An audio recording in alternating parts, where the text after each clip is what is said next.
घने जंगल से लगा हुआ लालपुर एक छोटा सा गांव है। मुख्यमंत्री जी इस गांव के लिए एक बड़ा सा अस्पताल बनवाने का वादा किया था, जिसके सर्वेक्षण के लिए डॉक्टर सिद्धांत माथुर को लालपुर गांव जाना पड़ा। शहर से गांव की दूरी लगभग 40 किलोमीटर की थी। घने जंगल के पास लालपुर गांव स्थित है, इसलिए वहां पर आवश्यक वस्तुएं प्राप्त नहीं हो पाती है। दिन में डॉक्टर माथुर ने गांव के गणमान्य नागरिकों के साथ बैठक की, फिर एक सर्वेक्षण रिपोर्ट तैयार करके अपनी कार से शहर के लिए निकल पड़े। किंतु लालपुर से 2 किलोमीटर की दूरी पर उनकी कार खराब हो गई। पास ही में उन्हें फॉरेस्ट का एक रेस्ट हाउस दिखाई दिया। शाम की धुंध छाने लगी थी और पंछियों का झुंड घोंसलों की तरफ लौटने लगा था। आसपास कोई दुकान भी नहीं थी जहां पर गाड़ी बनवा लेते। रेस्ट हाउस के अंदर गए तो वहां एक उनको चौकीदार मिला। उसे अपनी समस्या से अवगत कराया तो उसने उन्हें एक अतिथि गृह खोल कर दिया। उसका नाम बिरजू था। उसने रूम की साफ सफाई कर दी, घर से चाय बना के लाया और रात के लिए रोटी सब्जी घर से ही बनवा कर ले आया और जग में पानी भरकर रख लिया। और बिरजू डॉक्टर साहब से बोला, हमारा घर थोड़ी ही दूर पे है, उस गुलमोहर के पेड़ के सामने। कोई ज़रूरत होगी तो बता दीजिएगा। तो डॉक्टर साहब बोले, फ़ोन नहीं लग रहा है, बस यही दिक्कत है। यहाँ नेटवर्क की बहुत समस्या है साहब। सुबह हम मैकेनिक को लेके आएंगे तो वह आपकी गाड़ी बनवा देगा। अब आप विश्राम कीजिए। वह रेस्ट हाउस एकदम बियाबान जंगल के बीचों बीच स्थित था। बादलों की गड़गड़ाहट के साथ तेज मूसलाधार बारिश भी होने लगी।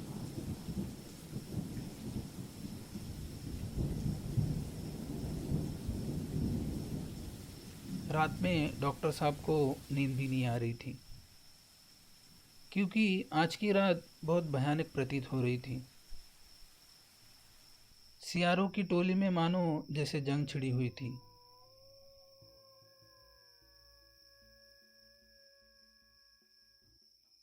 और कुछ चमगादड़ों का झुंड रेस्ट हाउस के बरामदे के सन्नाटे को भंग कर रहा था। डॉक्टर माथुर को यह सब बहुत ही अजीब सा वातावरण महसूस हो रहा था।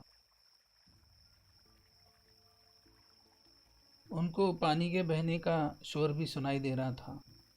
इतनी शांतता थी उस रात।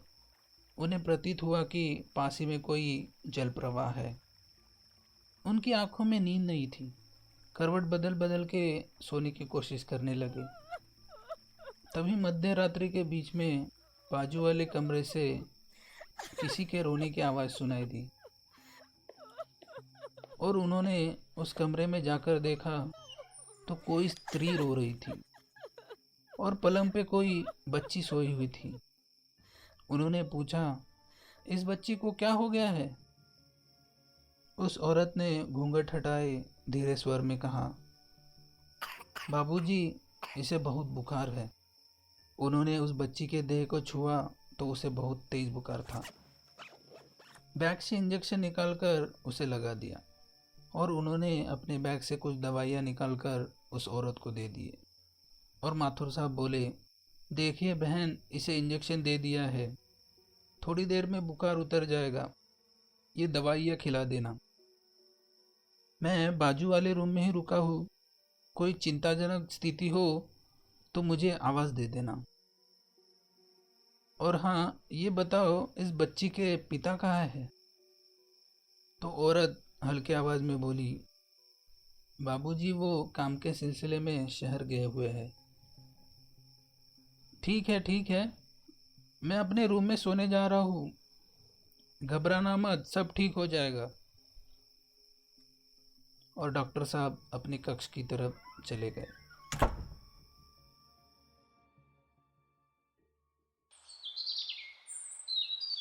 सुबह पंछियों की चहचहाट से नींद खुली। तभी बिरजू आया और डॉक्टर साहब से बोला, डॉक्टर साहब राम राम। आप मुंह धो लीजिए, आपके लिए गर्मा गर्म चाय लाया हूँ। बारिश बंद हो चुकी थी। कुछ पेड़ों से बूंदें टपक टपक कर नीचे गिर रही थी। चाय पीते हुए डॉक्टर साहब को रात की घटना याद आ गई। उन्होंने बिरजू से पूछा, बाजू वाले रूम में जो परिवार रहता है, उस बच्ची की तबीयत कैसी है अब? किसका जिक्र कर रहे हो बाबूजी? बिरजू की आंखों में विस्मय से झलक रहा था। डॉक्टर साहब ने रात की सारी बातें बिरजू को बता दी। बिरजू का चेहरा जैसे भय से पीला पड़ गया था। डॉक्टर साहब, वो रूम तो बरसों से बंद पड़ा हुआ है। डॉक्टर माथुर को बिरजू की बात पर विश्वास नहीं हो रहा था। दिन के प्रकाश में बाजू वाले कमरे में गए तो दरवाजे पर जंग लगा हुआ ताला लटक रहा था। उसे तोड़कर भीतर गए तो पूरा कक्ष धूल से भरा हुआ था। जगह जगह जाले लटक रहे थे। अचंभे वाली बात यह थी कि उनकी दी हुई दवाइयाँ और इंजेक्शन की सिरिंज भी वही पड़ी हुई थी। वे उनके सच्चे होने का प्रमाण थी। तभी बिरजू बोला, डॉक्टर साहब, करीब 10 साल पहले यहाँ एक चौकीदार रहता था, बंसी नाम का। वो अपने परिवार के साथ यहाँ रहता था। उसकी एक बिटिया भी थी, सिप्पी। वो बहुत प्यारी थी और उसकी उम्र लगभग 8 साल की रही होगी। फॉरेस्ट बंगले के पीछे एक झरना बहता है। उस समय वो बहुत तेज बहाव के साथ बहता था। सिप्पी बिटिया अपने हम उम्र सहेलियों के साथ वह हमेशा खेलती थी और एक दिन खेलते खेलते उसका पाँव फिसल कर वह उस झरने में जा गिरी। बंसी उसे बचाने के लिए पानी में कूद गया और पानी के बहाव में बह गया। इस घटना से दुखी होकर उसकी पत्नी सोना, उसने भी झरने में कूदकर अपनी जान दे दी।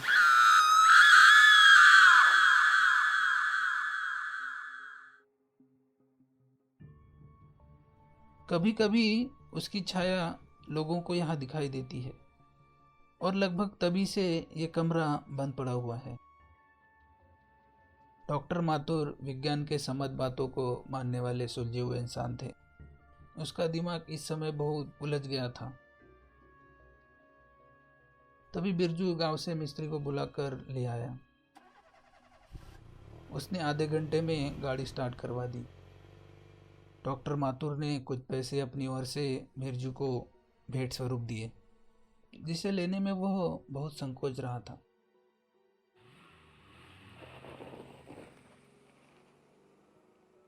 अपनी कार से डॉक्टर माथुर शहर की ओर वापस लौट गए थे, पर कल की घटना की स्मृतियां उन्हें झकझोर रही थी।